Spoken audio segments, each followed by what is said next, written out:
Hello. The topic for Pathwork Steps meetings and newsletters for the month of March 2022 is Pathwork Lecture 161, which is about unconscious negativity and how it endangers surrender of the ego to involuntary processes. And I have begun the practice of using slides to make points, to put up illustrations of what I'm trying to express. So I'll use that back and forth during this introduction or presentation to the lecture.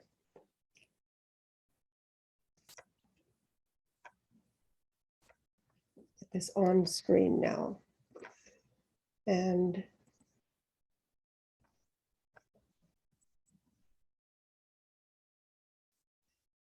so, Pathwork Lecture 161. What I wanted to do was I wanted to put down what are the 5 points that I'd like to make. One is that there are positive and negative aspects of unconsciousness. Second, to develop a neutral perspective towards negativity in particular. And then to recapitulate how the real conscience is a tool that we can use. And that's from last month, Pathwork Lecture 116. And then what I am doing is introducing the concept of personality types from Pathwork Lecture 43. It's going to be useful to understand this lecture, and I'm going to focus on it in the next few months. And the last point is made in Lecture 161, and that is that real love is key. So positive and negative aspects of the unconsciousness. What I found was that people were nervous. The technical term might be freaked out by the concept of unconsciousness, as if that alone is a negative.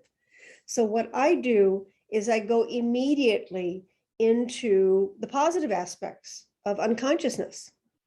And that's illustrated by the nervous system of our own bodies. So you've got the conscious nervous system, actions that can be induced by the conscious mind. You've got some, what I'm going to term preconscious nervous systems. They can be affected by the mind. Some of them tend to be automatic. The sympathetic is the one that we can control more. Sympathetic, mnemonic is S for stress. So the sympathetic nervous system reacts to stress with freeze, flight, or fight.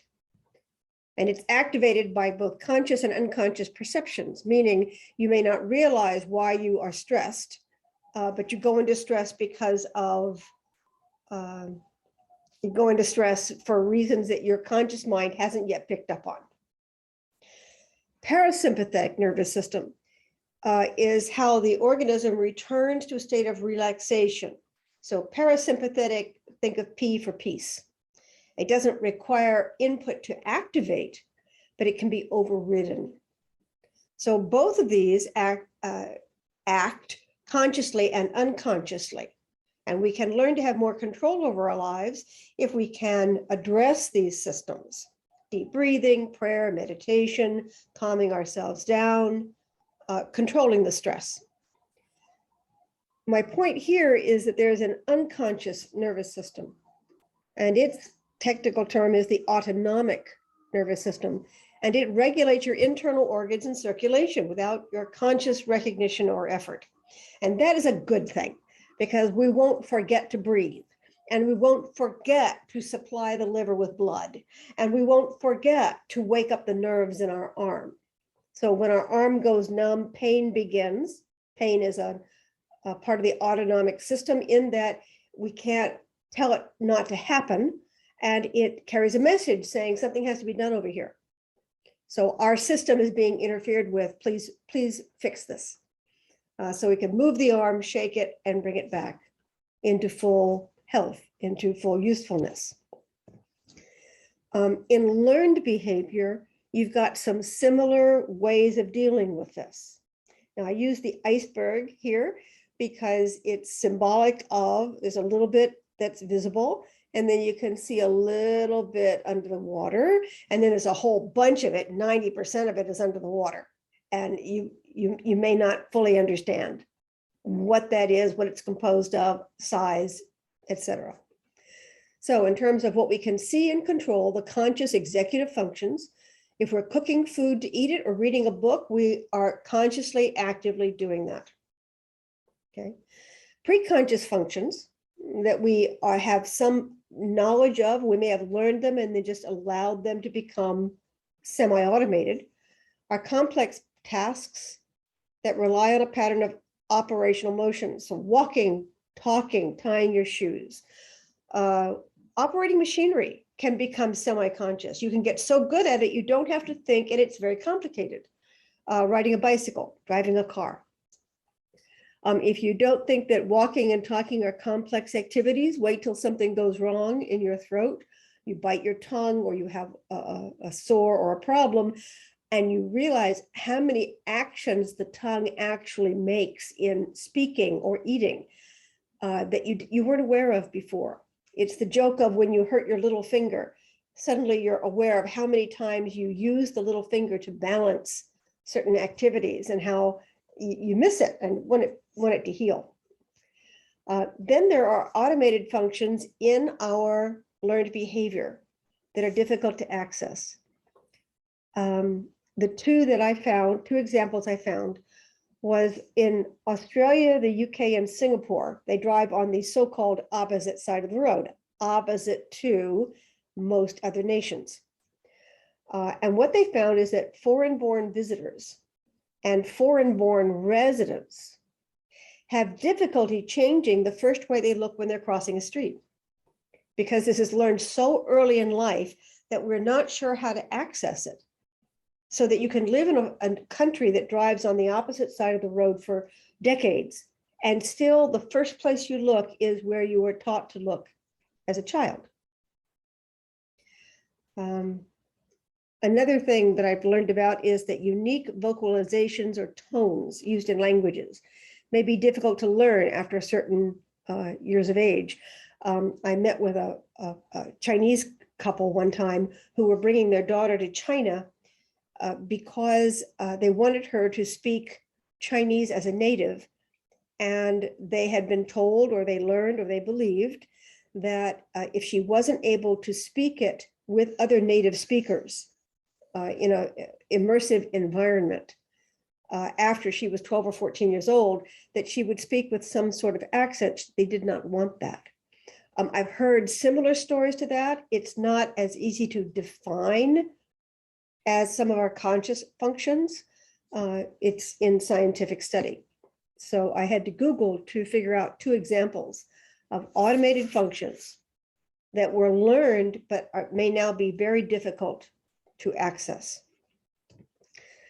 But here's one that you can experience. So this is an example of how to notice a common blind spot that is caused by how the brain functions. So I invite you right now to count the number of times the letter F appears in the following sentence. Now I'm going to pause a moment, but I invite you to hit pause when you're listening to the video so that you make the count in your own time, take as long as you need, to count the number of F's in that sentence. Now I'm going to proceed and give you the answer, but see if you can get your answer before I give you mine. The answer was 6. If you didn't count as many as 6, it may be because you were hearing the words in your mind while you were reading them. And the F in the word of is heard as a V. So the brain may have missed all 3 instances of the letter F in the sentence. So again, here's the sentence. I invite you to count again. And once you are aware of this glitch in how you count F's, you may far more easily be able to count them. But this is an example of some areas of unconsciousness that are benign. It's not a drama unless you are tasked with a very critical function of counting F's in a sentence with examples of in them. And yet, once you do this once, there's an awareness. We don't lose the awareness, and we may be able to pull it up later. All of this is my attempt to calm people down about the existence of the unconscious. It is not inherently negative. It just is. And we can learn to deal with it. We can bring things up, and we can double check with aspects of us that are operating on an unconscious level. So the next part, so we have unconscious negativity. I've done unconscious. Now I'm going to do negativity. And this section is about developing a neutral perspective about negativity. And in Pathwork Lecture 193, which is resume of the basic principles of the pathwork, the guide says the divine is neutral and will follow the will direction of consciousness in its immutable way. So the divine is neutral, and it will follow the direction of the will, so that we can influence reality with our negativity. But that does not mean that there was negativity there. And Pathwork Studies is about finding the negativity within our will, changing that, and noticing that we encounter less negativity in the world. I know that's hard to believe. It's one of those you have to do it before you can experience it and understand it kind of things. But I invite you to consider it. Now, the little guy on the side is a penguin because this is going to be a little rocky. It's going to go back and forth. So we tend to judge events and outcomes as negative when the result doesn't make sense based on what we already know. And it requires us to change our theories. And I don't want to change my theories. So I think that's a negative. That's a bad thing, because it's going to make me change how I think, how I see the world, how I order things, put things in order, the structure I already have in my mind, which is very neat and tidy, and I do not wish to rearrange it. Secondly, when it obstructs what we want or how we expect to get it, meaning we don't get things our way. When I don't get things my way, that's a negative event. And thirdly, how it creates when it creates new conflicts or exposes existing ones. It impacts our sense of connection. It reduces the harmony that we are enjoying. It makes life unpleasant, and therefore it is negative. Instead of seeing that the conflict may be something we need to resolve, and if there's an existing conflict, it's important for us to see that. So I arranged these, and you'll see later, in the order of reason, will, and emotion, objections to events, that the reason type likes things to make sense and fit an established order. The will type wants their way, and the emotion type wants a sense of connection and harmony. So that's where later, when I bring in personality types, that's why it is useful. Because if we are a certain personality type, we will tend to see things a certain way, and we will not tend to be fair and neutral about our analysis, in our analysis. So the idea is that negativity is simply a message. Physical pain is the body's alarm system, indicating that something needed or needs our immediate attention. Emotional pain is the psyche's alarm system. Both of these systems may have sent a number of lesser signals over an extended period of time before it escalated to pain. So negativity is a message, pain is a message. It's a more acute message. So negativity can be seen as an escalating series of signals.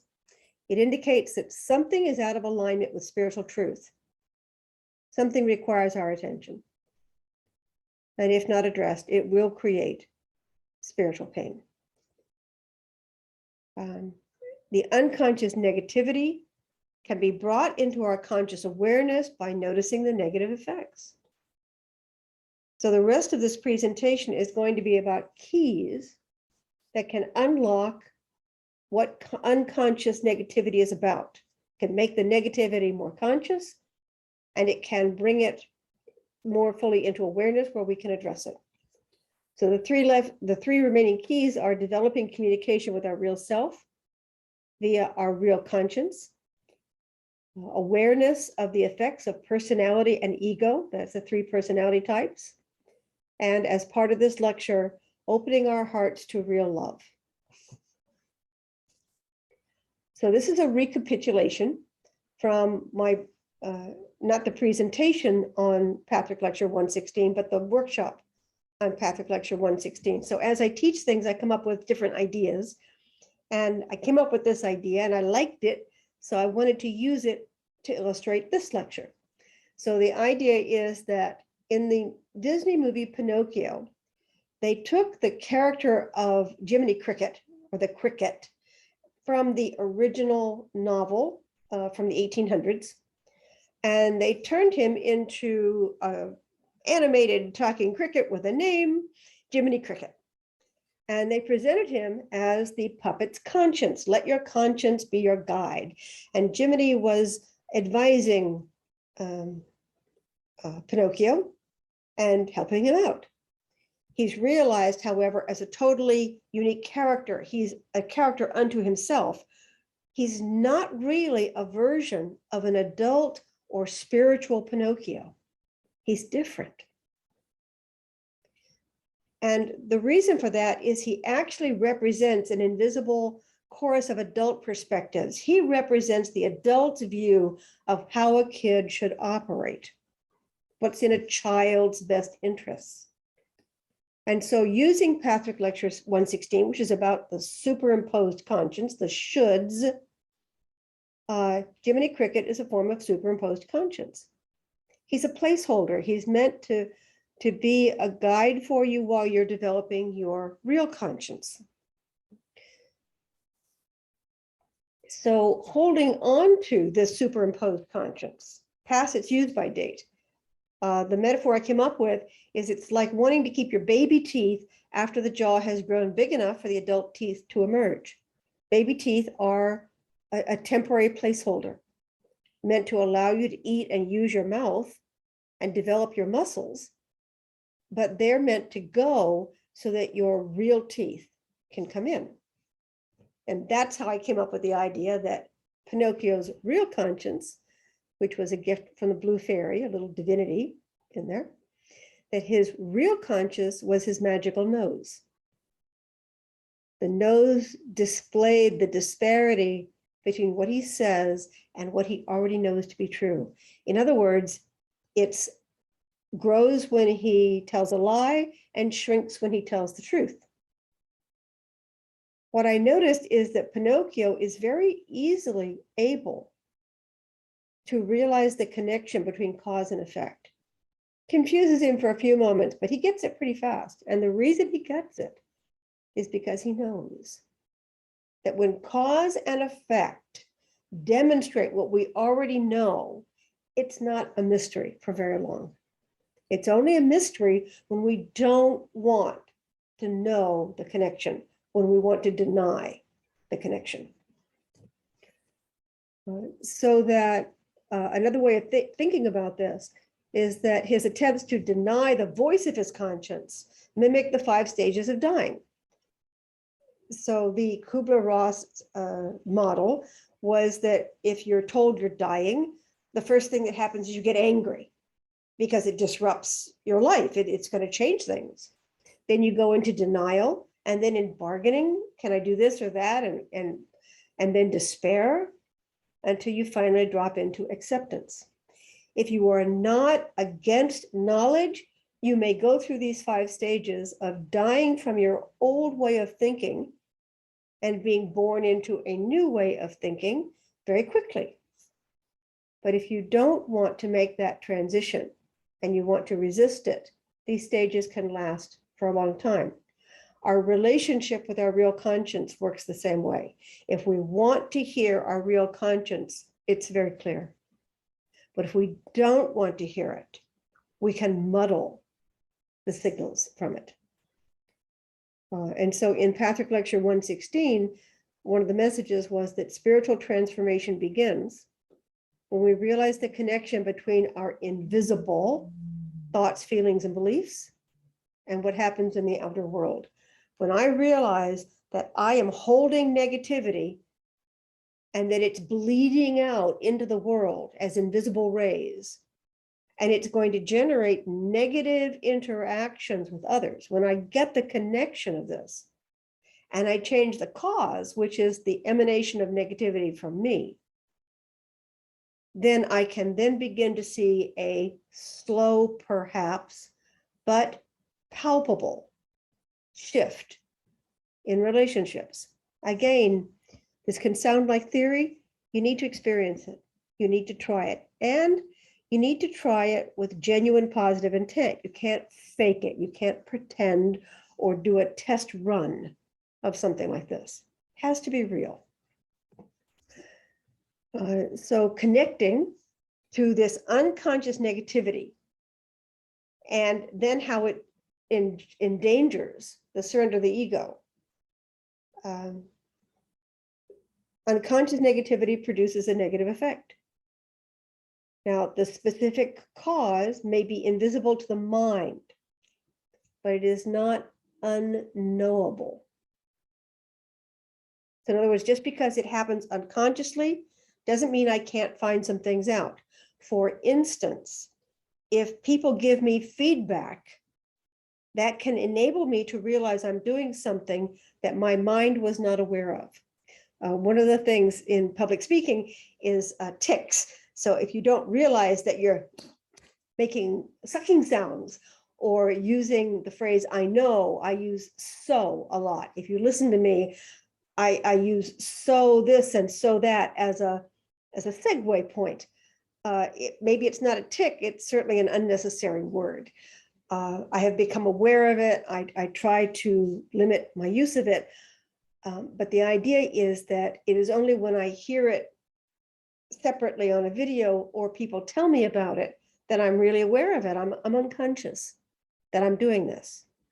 So just because it's invisible to the mind does not mean it's not knowable. And that's where the tools and techniques come in. So my invitation is, see if you can reframe the effects of unconscious negativity as a version of Pinocchio's nose. So when you are in a situation and the negativity in the situation is rising, see if you can take that as feedback that you're contributing to it. I am not saying that you are contributing all of the negativity. And that's where people can argue, I wasn't negative, the situation was negative. That's a whole other topic. But the idea is, if you're contributing anything, you can stop that part that you're contributing, and it will lower the temperature in the room to some degree. So the invitation here is to become curious about how you may be contributing to negativity in your life. And then you do a trial and effort, use trial and error, trial and effort to change that. And then notice what happens. So personality types. It's a huge subject, and it made me late in putting this video out because I kept trying to cram too much material in. Personality types can be used to understand positive and negative aspects of each personality's approach to life. Can be used to understand spiritual goals and needs and how they affect our perception of what's going on. It can be used to understand conflicts between different types. So 2 caveats. One, no one is a particular type. These are general categories. again, there's so much here that I struggled with how to present even a section of it. But here's the example that I've been using in the groups. If I can talk about, in physiology, I can talk about my elbow, my wrist, and my shoulder. I can talk about them as separate mechanisms with separate connections to bones. And there's a lot of different things about them, but their purpose is to integrate and work together. So we're not trying to separate people out. The second caveat is that I did find when I was studying pathwork that it was useful to notice general personality type trends. It helped me understand why I got along with certain people and didn't get along with others. It helped me understand my agendas, how I formulated them, what I was looking for, and where I got frustrated and why I got frustrated. So it helped me by looking outward and noticing it in other people, and it helped me in looking inward and looking at myself. So my invitation here is to use the information lightly, to look and observe, and to find your relationship with the concept and use what sings to you. Now, why are personality types so difficult, seemingly, for me to explain? I looked in the index of lectures and I found these 8, 9 lectures that talked about the triad of reason, will, and emotion. Not always obvious until you've known the subject, but that's common, that I know the subject pretty well, so I can pick out this more subtle nuance approaches to this triad. There are also another half dozen lectures on reason, half dozen lectures on will, and a half dozen lectures on emotion. So the sum total of lectures that you could classify as being about reason, will, and emotion personality types is huge.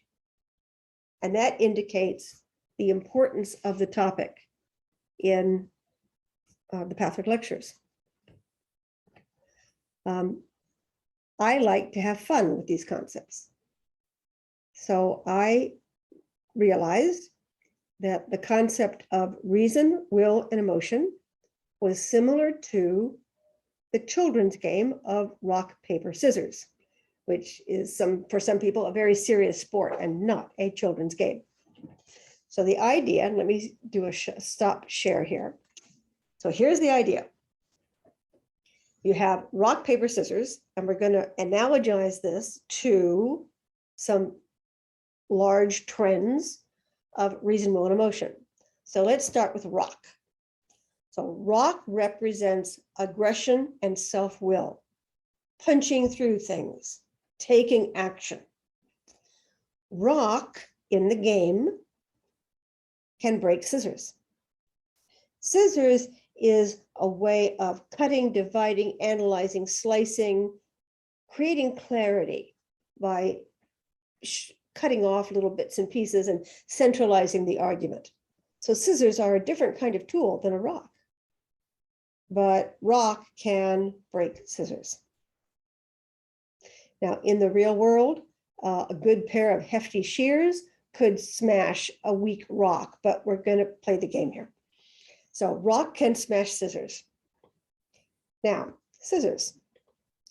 Scissors can cut paper.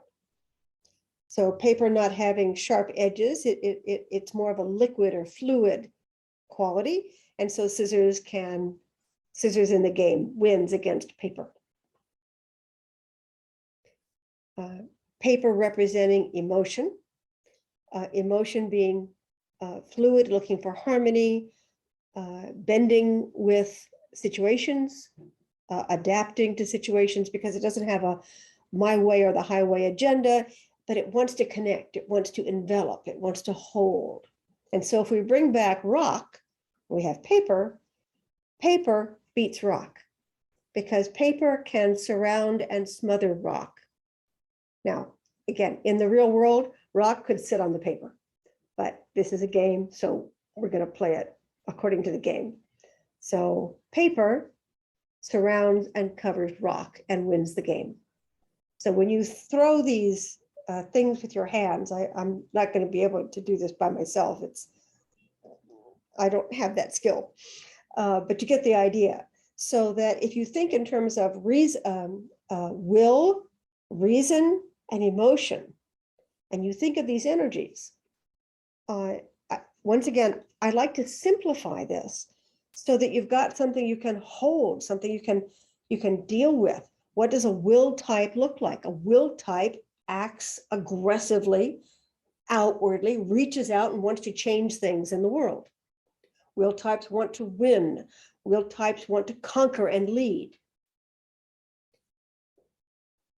Now that leads into their positive aspect. And the positive aspect of the will type is to develop courage and to learn leadership. It doesn't always mean leadership of others. It can mean leadership of themselves, leadership within their direct environment, or successive layers of leadership. So to do leadership requires some courage. You have to stand up for what you believe in. You have to formulate your thoughts. You have to marshal your feelings. So it's not that a will type doesn't have reason and emotion. It's that their goal, their more central goal, is courage, leadership, and action. With the reason type, just like the scissors snipping away and cutting bits and pieces off, the reason type formulates a sense of things. They see order. They have a capacity for clarity. And in that clarity, if it is also intermixed with courage and love, the will and emotion elements, it can become wisdom. So that a reason type can be a very scientific but narrow-minded kind of person that says, show me and I'll look at it. Show me and I'll think about it. If you can't write it down, I don't want to hear about it. No, don't talk to me. Send me a note. They can be very narrow and restrictive, or they can be leaders in a different way. They can lead by being able to see patterns of behavior, patterns of knowledge, patterns of almost anything, to be able to see clearly, further than many of the rest of us. So that is the positive aspect of the reason type. Now, the emotion type, the paper that conforms and bends, their positive quality is love and connection. However, the dilemma with the emotion type, where they can run afoul, is that they'll take any connection and any love sometimes. So if I can't get really good, healthy food, I'll eat junk food. And then I won't remember what real food tastes like, or how to get it, or the importance of it. So the emotion type, because of its desire to create and foster love and connection, which all of us need, can run astray because the need overwhelms the reason, the ability to perceive what is valuable and what is not valuable. And it has will, and it doesn't necessarily focus on developing that will, so the will can overtake it and become a form of unconscious negativity. So this is where unconscious negativity melds in with the personality types, because each one can become subject to forcing currents, out of control will, restrictive emotion, or indecisive and or a compulsive desire for love and connection. All of that can exist in all of us. So in understanding this, we will be able to take apart, understand, and realign ourselves with what we really care about, which takes some time. So it's not an instant process, and perhaps that's good that this introduction of reason, will, and emotion will take a while. Do it in bits and pieces. So this is a little demonstration of what I showed you with my hands. The lectures, I've only listed a few here, but the lectures talk about different angles or aspects or purposes of the qualities of reason, will, and emotion. So under the banner of reason, will, and emotion, you can look at pride, self-will, and fear, and which one would feature more in a personality versus less. In terms of idealized self-image, whether the idealized self-image is one of serenity, one of power, or one of love. How we defend ourselves, lower self, withdrawing, being aggressive, or submitting. The higher self aspects of wisdom, courage, and love. And the principle of evil that the different types are vulnerable to. So for instance, the reason type is vulnerable to requiring proof, which is a form of materialism. Show me and I'll believe it. The principle that affects the will type is that of separation. By making themselves powerful, there's a separation from others. The evil of the emotion type can be half-truths, meaning that its goal is prioritized over integrity. And so it compromises. And once you start compromising, it's easy to compromise too much. If you believe that your goal is worthy, it's easy to believe the half-truths that support your goal over other goals. You can see where these are not exclusive categories. And we have a little bit of each. So with the materials for this month, I have included a chart of reason, will, and emotion qualities. It's 2 pages long. It's not filled 2 pages, but it happens to be 2 pages. And it talks about the different aspects. What I suggest to people is that they go through these lists of qualities. And then just like a pop quiz in a magazine, circle the ones that you feel an affinity with. And what you'll notice is there'll be some wandering, but there'll be a preponderance of appreciation or resonance or desire for one particular group or another, and to look at that. Now, the other thing that makes reason, will, and emotion so complicated to learn about and complicated to teach is not spelled out in the lectures, but I just think it's common sense. We all have self-will. It's inherent in being a separate spiritual being. It's part of why we're here on the planet Earth, because we have a self-will and we have attached to negativity, and now we need to let that go. And all of that requires both positive and negative uses of self-will. So that if every human being has self-will, then what is a reason type and what is an emotion type? And my explanation, which goes a little bit further than the actual words of the lectures, is that there are no pure types. So there's no pure reason type, and there's no pure emotion type, and there's no pure will type. There is a tendency for will to partner with, to have a preference towards reason or emotion. And one of the key signs that you're dealing with a will type is they'll go back and forth. So the ability to go back and forth, depending on who's more helpful, which side is more helpful, is an indicator of a will type, a predominantly will type. So you can have will reason, I call it reason will. You can have will emotion or emotion will, or a pure will type that'll just use whatever is available for what it needs to do to get to promote its agenda. So this makes it difficult because we're all will types in a sense. And yet it's still important to know which way you lean.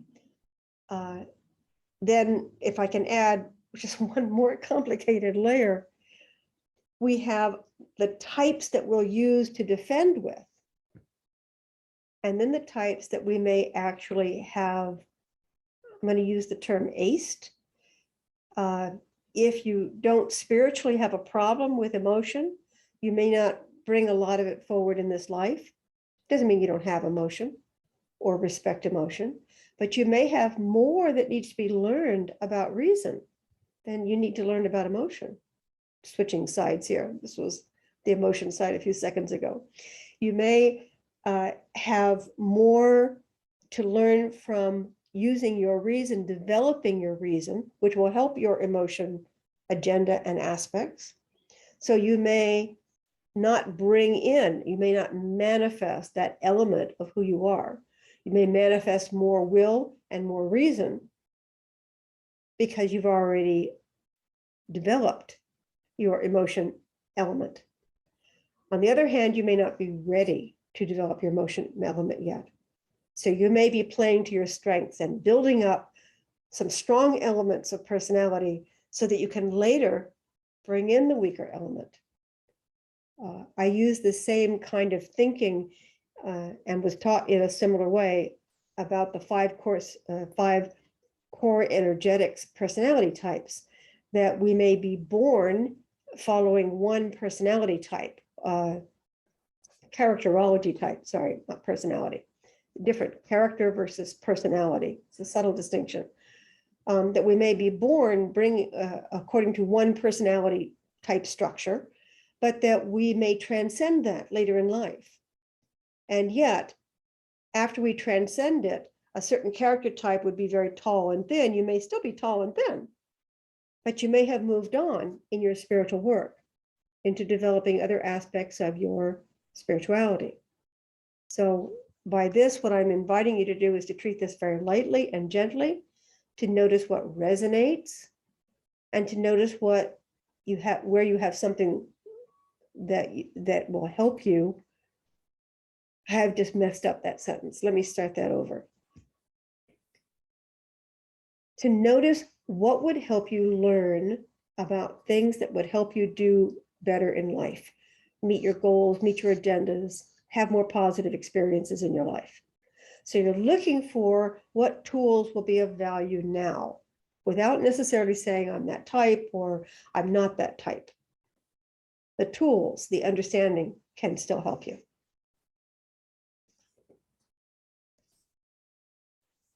So I put in a few more slides about aspects of reason, will, and emotion that you can read later if you download the slides that I'm putting on the website.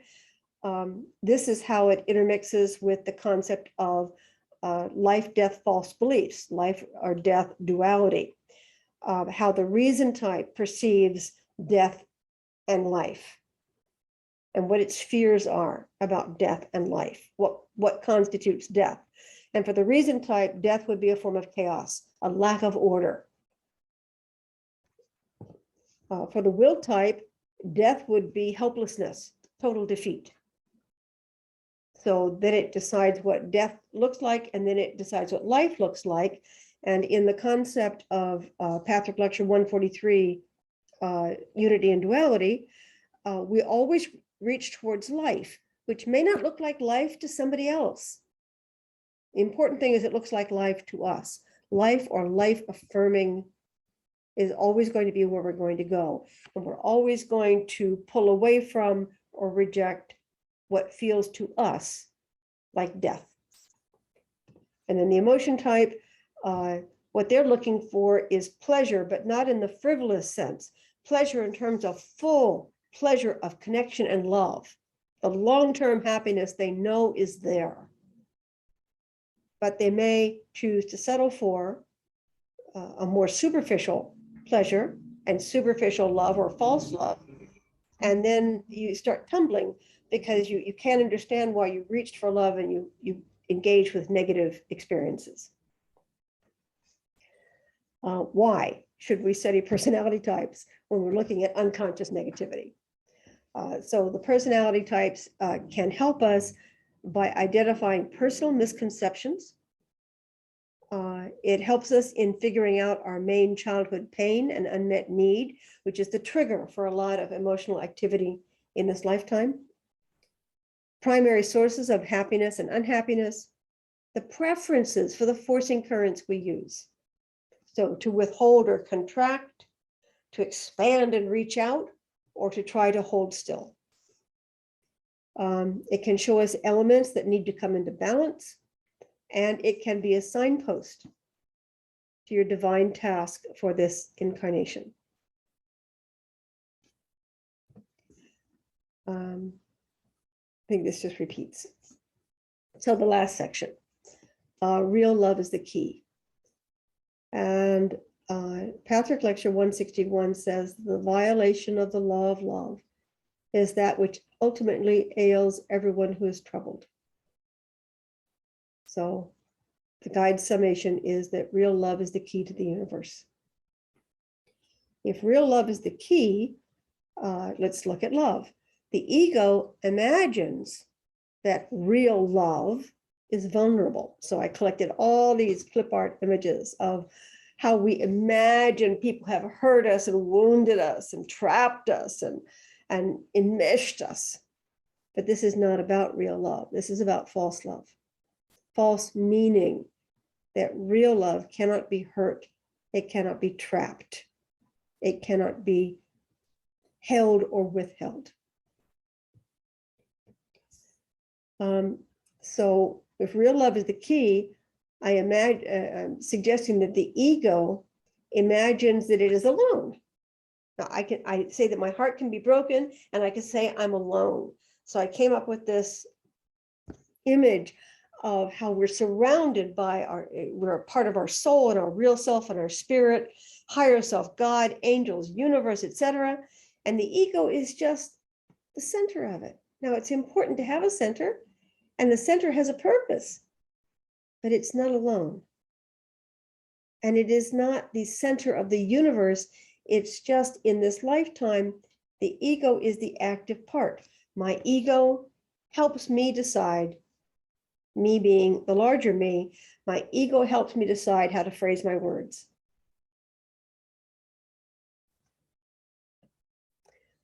I picked this up as an example of false love and the use of love indiscriminately. If you look online on YouTube, you will find the King George III soliloquies from Hamilton. And in one of the stanzas, he says about the revolutionists, because when push comes to shove, I will kill your friends and family to remind you of my love. I'm sure there are many, many examples of false love. And if you look around, you'll begin to find them. False love just feels wrong. It just does. The trick is, are we able to hear the signals? And they happen, I listed a whole bunch of them. You get so many signals when something is spiritually wrong. And if you have repressed these signals or justified them or come up with excuses why they're not important, then you don't pay attention to them. In hindsight, you may be able to realize I was getting signals all the time that there was something wrong, and I didn't pay attention to them. Again, Patrick Lecture 161 says, before a person can develop his capacity to love, he must first have the willingness to do so. As long as that is lacking, nothing can be done. The willingness to do so is the crux. This awareness is the necessary prerequisite to find the way out of suffering. It makes it possible for you to look at that side that says no. So we've come full circle. The side that says no, we may have made unconscious because we are uncomfortable with it. We don't understand it. We reject it. So it becomes unconscious. It's still negative. So why is real love the key? Bringing forward our love for ourselves, our love for humanity, our love for the world of spirit, and or our love for God can prompt us to bring forward material that will be miserable to look at for a while. It's not fun to look at unconscious negative material that is surfacing. But if it's there, it's there. And you'll get through it. You'll be able to handle it. You're a divine being. You'll be able to handle this. So that's a kind of a introduction. to the concept of unconscious negativity and why it's important, what it endangers if we don't look at it. Thank you for listening to this. The slides are available for download, plus charts on reason, will, and emotion, plus the study guide on my website. Thanks again for listening.